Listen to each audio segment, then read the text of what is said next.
exquisite jewelry collections. Unique and high-quality pieces of rare stones. Diamonds graded by GIA. This is Chantigem Fine Jewelry Collection. Discover our collections now at Ayala Malls, Manila Bay.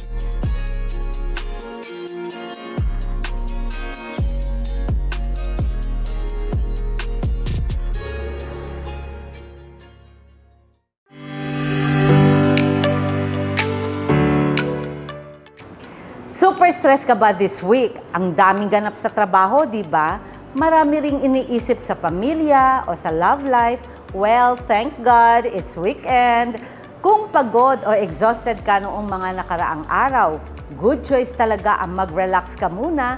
Nakasama kami syempre. Huwag mo munang i-entertain ang bad vibes. Dapat positive lang. Hello! Hello po sa mga nanonood sa atin ngayon sa OFW Party List Facebook page at sa ating OFW Party List YouTube channel.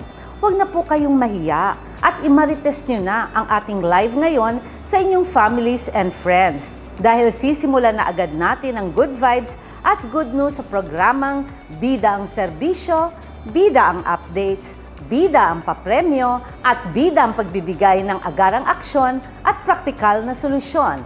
Kaisa niyo pa rin po ang inyong lingkod, OFW Party List Representative Ate Kong Marisa Delmar Magsino sa programang Ikaw ang Una dahil Ikaw ang Bida. Ito ang OFW, Ikaw ang Bida. Okay. So let's spread love and happiness sa ating comment section at ipaalam niyo po sa amin kung saan po kayo nanonood ngayon. Alam ko pong nagtataka kayo kung nasan kami ngayon ni Mama aka Congresswoman Marisa Delmar Magsino ngayon. Well, today is another special treat for you, madlang netizens.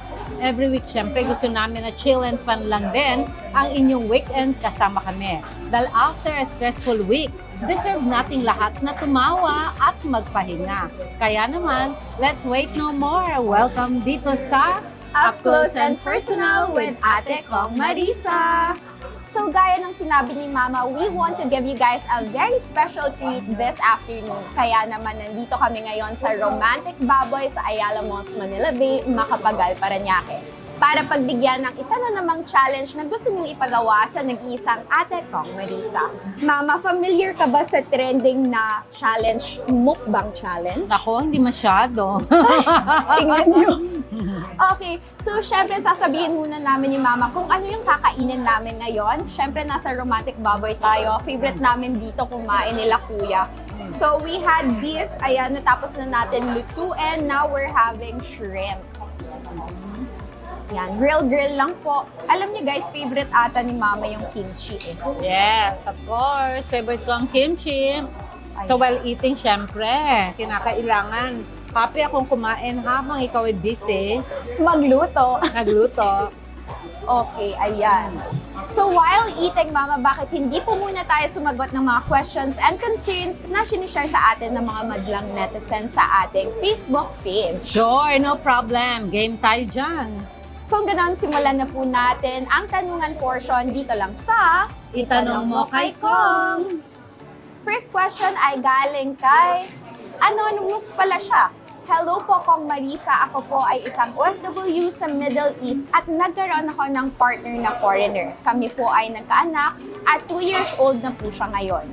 Ang kaso, undocumented po ang anak namin dito sa Middle East. Umalis na rin po kami sa partner ko dahil nananakit po siya. Ano po ba ang dapat kong gawin? May protection po bang pwede kong iapila sa MWO para hindi po kawawa ang baby ko? Sana po ay matulungan niyo po kami. Salamat po. Nako, anak. Oo. Alam mo, maraming ganyan mga cases talaga. Anyway, syempre ang OFW Party List po ay handang tumulong sa inyo at tinawagan rin po natin si Yusek Hansdakdak para naman malaman natin yung mga ganitong sitwasyon na dinudulog po ninyo sa amin. There's a similar case na nabigyan na rin po ng proteksyon where sumahabol pa rin po yung foreigner. Sa ganitong kaso po kasi dadaan ito sa masusing proseso. We need to get your contact details at yung iba pang detalye para sa inyong 2-year-old na anak. But rest assured, na tayo po ay makikipagtulungan ang OFW Party List sa DMW. Mabibigyan po namin kayo ng proteksyon, even yung inyong mga passport, travel documentation. Huwag po kayong mag-alala dahil wala po kayong gagastusin.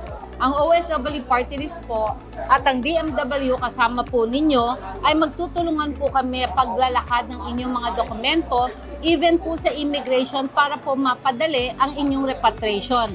Mag-message po kayo directly sa OFW Party List FB page, OFW Party List YouTube channel para po makuha po namin ang inyong contact details kasi syempre, anonymous, di ba? Mahirap naman tayong mag-usap na mas marami pang detalye. Ayan. Okay, mag-message lang po kayo at agaran po natin yan susolusyonan mga netizens. Kaya thank you so much po, Mama. Sunod na tanong naman ay mula kay Alma Rosales. Kong Marisa, magandang araw po. Ano pong masasabi niyo sa divorce dito sa Pilipinas? Ako po ay dating OFW na matagal na pong niloloko ng asawa. Gusto ko po siyang hiwalayan pero naaawa po ako sa tatlo naming anak. Ang divorce ay hindi pagsira sa institusyon ng kasal. At ito hindi rin para sa lahat ng mag-asawa. Ito ay legal option na ibibigay ng Estado para sa mag-asawang nasa sirang union na wala na pong pag-asang magkaayos. There is no more marriage to speak of when the union has been irretrievably broken. Ang divorce kasi po, nagbibigay ito sa mga couple, most especially sa mga babae or pro-women, the option to start a new and do life with dignity at respeto. Kasi yung marriage po, ay fractured na, sira na, violente na, abusado na, abusive na, hindi na po pwede yan. Ang divorce will only be specific, limited, strict, and stringent grounds that must be proven in court and must go through a well-defined legal procedure. Sa mga mag-asawa po na happy marriage, hindi nyo po kailangan ang divorce. Ito po ay para sa mga sobra na pong pang-aabuso, pagkawasak ng iyong pagkatao, wala ka ng respeto at dignidad na natitira sa sarili mo dahil sa iyong marriage na nakakasira na ng buong pagkatao mo. Yan po ang divorce para po sa lahat at libre po, hindi po libre. Ito po ay mas mura. 50,000 pesos lamang po, kumpleto na po ang abogado mo dyan. Ngayon, yung mga court-assisted na mga kaso, wala po kayong babayaran sa mga documentation fee, litigation fee, wala po. Ang korte na po ang bahala dyan. Pero sa mga petitioner na gusto magbayad ng mas malaki sa kanilang mga abogado, sila na pong dalawa ang mag-uusap, petitioner at abogado, at wala na po tayong kinalaman doon. Ito po ay fast, expeditious, at inexpensive ang divorce. Ayan. So, kaya kung meron din po kayong gustong itanong sa OFW Party List, just send us a message through our Facebook page at OFW Party List or mag-comment po kayo ngayon sa ating FB Live at si Mama, ang inyong ate Kong Marisa, ang magbibigay mismo ng sagot at agarang solusyon dito lang sa Itanong Mo Kay Kong. Tanong mo kay Kong. Ayan, water. So Mama, syempre, hindi kompleto ang ating mukbang challenge without talking about food. So are you G to answer? Gina Jean. Alright. So are you a meat person or a veggie person? Meat person. Na-try mo na bang mag-diet before? How long? Diet before, yeah. Puro veggies ako Parang for a lagi. while. Puro salad. Pero healthy naman. Pero sa sweets talaga kasi siya yung Sweet tooth mahilig kasi ako. Sweet tooth ako. Okay. Ano pang tanong? So ano ang tingin mo yung food na anywhere you go, kahit sa ang resto, kahit saan ka pumunta, yun yung o-orderin mo na food and never ka magsasawa? Prawns. Yan. Gusto ko yan. Yung mga hipon, yung mga meat, isda. Pero kailangan may salad. Gusto ko din yung edamame na vegetable, yung beans. Nako, ito. Next. Parang alam ko na yung sagot. Ano ang specialty mo sa kusina? Kumain. Ayan.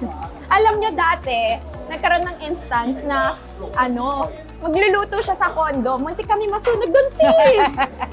Bacon Oy, lang grabe ha. ka. Bacon lang yung niluluto nila. Simpleng prito lang yan, guys. Pero, Tama. tumunog yung alarm talaga ha. Nag-sprinkler talaga. Kaya, after nun, never na siya nagluto. So, yung next... Nag-try lang ako. Nag-try lang. Okay, so yung next naman is, what is your most favorite cuisine na buong mundo hindi mo makakalimutan? Okay. Basta gusto ko yung durian.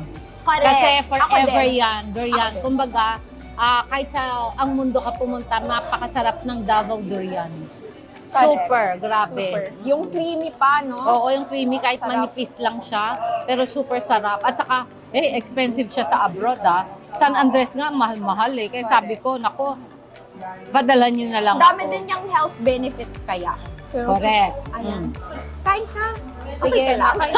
nakain ako talaga. So, Okay. what is your... Okay. Ano? Which one do you like the most? Ito, parang alam ko to. Sweet, spicy, maasim, or maalat? Sweet at spicy. Sweet at spicy. Parang Kasi feeling sweet ko, tooth ako. Pero gusto ko spicy. parang mahilig din siya sa maasim. Kasi sobrang hilig niya sa manggang hilaw. Manggahilaw bagoong. Oo. Grabe, nung isang beses kumain kami sa sa isang restaurant, dalawang order siya lang kumain. Na manggang hilaw bagoong. Oo. Yes. So, anong food naman yung hindi mo kinakain and why? Ayoko ng mga exotic. Mga cockroach. ganyan. Ayoko ng exotic. Anything exotic. Saka mga snake. Ayoko nun, Kahit pa sabihin mong very healthy yan. Ayoko. Ito na. So, ano naman yung favorite dessert mo? Ice cream, chocolate, cake. Lahat. Tsaka fruits, mahilig dun siya sa fruits. Gelato. Sa drinks naman, what is your go-to drink? Ay naku, siyempre, orange juice, fresh orange juice forever. Tsaka buko juice, mahilig din siya sa buko juice. At nakabuko juice, siyempre. So, and Okay. are you figure conscious? Nako, ako nasasagot. Sobra. Maarte yan. Figure conscious ako. Kahit anong kain ko, kailangan talaga ay nabe-burn ko. Kaya parati akong, alam mo na, mga machine. Kasi alam mo, sobrang arte ni Mama. Ayaw niya nag-uulit siya ng damit. Kaya yung mga dresses niya, nakikita niyo guys, pinapagawa niya pa talaga yun para wala siyang katulad din. Kaya gusto niya laging maganda yung fit sa kanya. Correct. So, next naman, how do you maintain your sexiness? Basta healthy food, healthy living. Nagko-control na rin siya ngayon sa sweets Sa sweet, niya. nagko-control na ako. Mahirap Kasi, na. ano ka ma? Borderline Medyo ka na borderline ba? na ako sa sugar. Ayan. Nagpa-check up kasi siya, natakot na siya. Pero kung hindi siya titigil. So Thanks. that concludes our mukbang challenge kasama ang nag-iisang ate kong Marisa. Good job again, Mama! High five! Yes! Okay, madlang netizens, parang napaso na yung dila ko. Sana kayo din po ay nabusog sa tawa at kwentuhan namin na kasama kami ni Mama. Show some love and good job emojis naman para kay Mama sa comment section. At kung gusto niyo rin ulit siyang i-challenge, ako na ang bahala sa inyo. Just let us know sa comment section kung ano na ang ating next adventure with her.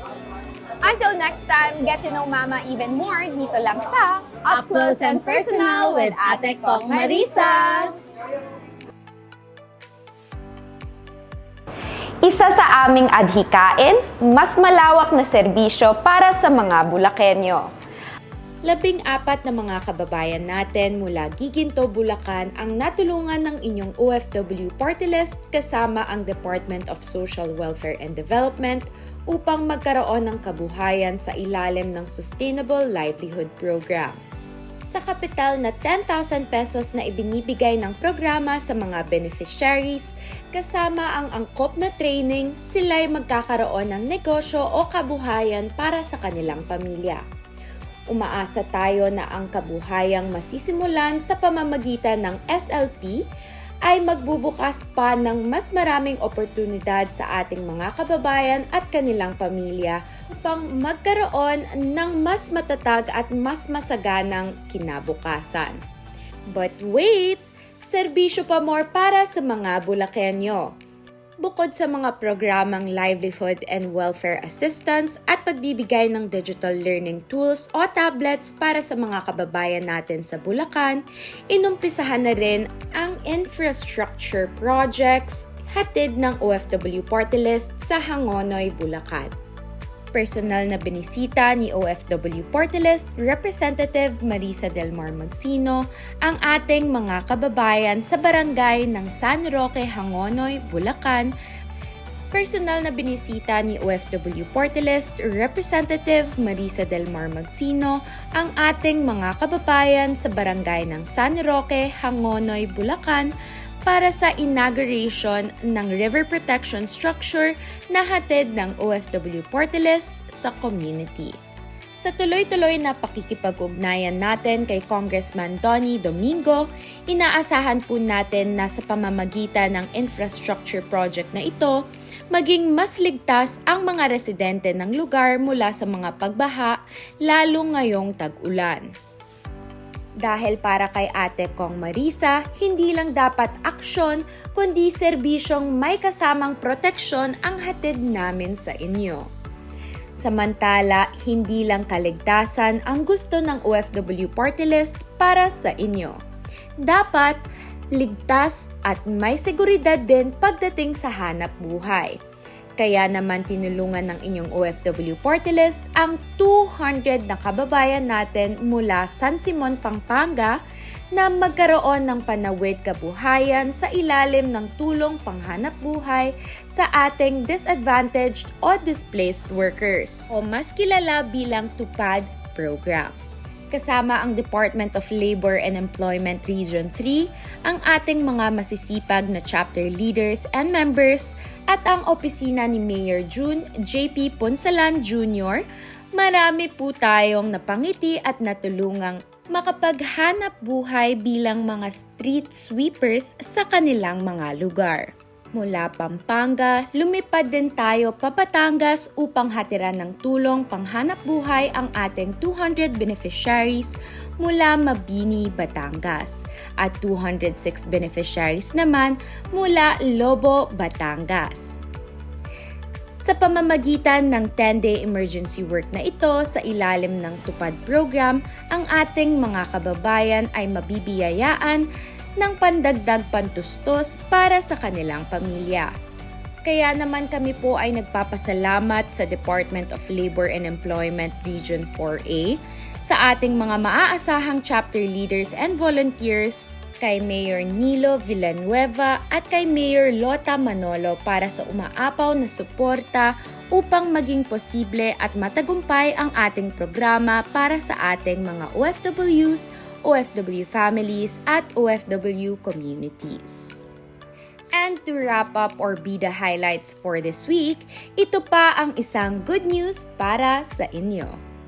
Dumalo si OFW Party List Representative Marisa Del Mar Magsino sa turnover ceremony ng 50 wheelchairs at 30 walkers o clutchers mula sa Philippine Charity Sweepstakes Office sa pangunguna ni PCSO General Manager Mel Robles. Ang mga nasabing kagamitang medikal ay personal na nirequest po ng inyong OFW Party List sa PCSO para sa mga kababayan nating lumalapit sa ating tanggapan sa OFW Tulong at Serbisyo Center.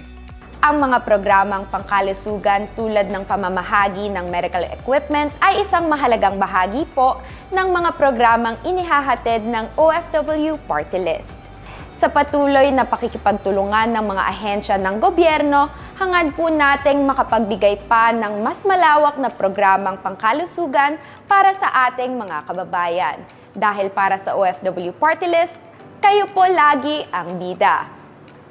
Ako po muli ang inyong OFW Party List Secretary General Ces Adriano para sa OFW Tulong at Serbisyo Center in Action, Bida Highlights of the Week. Good news pa more, baka mo, sagot namin kayo. Bago tayo matapos, of course, hindi pwedeng mawala ang inabangan ng lahat, ang Bida sa Papremyo! Last week, tinanong namin kayo ng ating Bida Question of the Week na ano ang buong pangalan ng center na handog ng OFW Party List na matatagpuan sa 4th floor ng Ayala Malls, Manila Bay, Macapagal, Parañaque. At ang tamang sagot ay OFW Tulong at Serbisyo Center. At ang ating 10 Be the Lucky Winners of the Week na may 500 pesos each ay sina...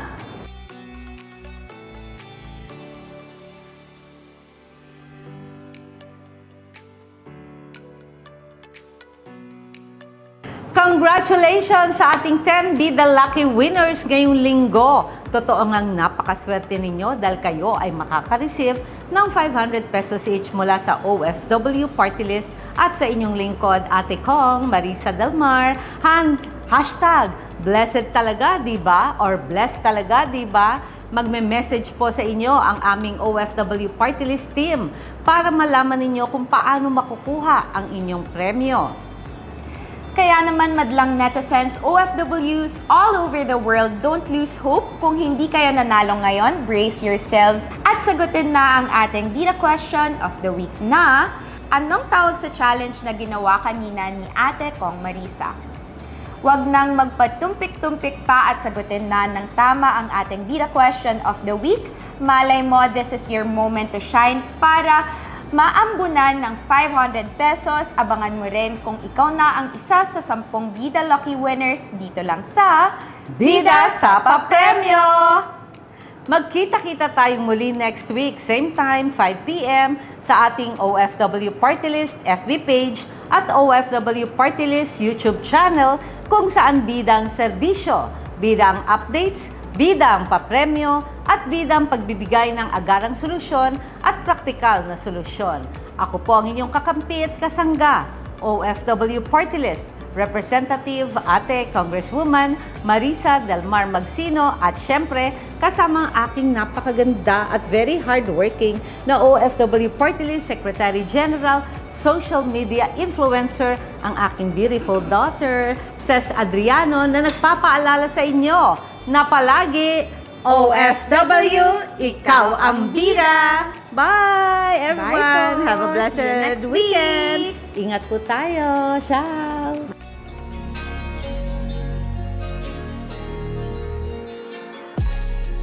Exquisite jewelry collections. Unique and high-quality pieces of rarest stones. Diamonds graded by GIA. This is Chantigem Fine Jewelry Collection. Discover our collections now at Ayala Malls, Manila Bay.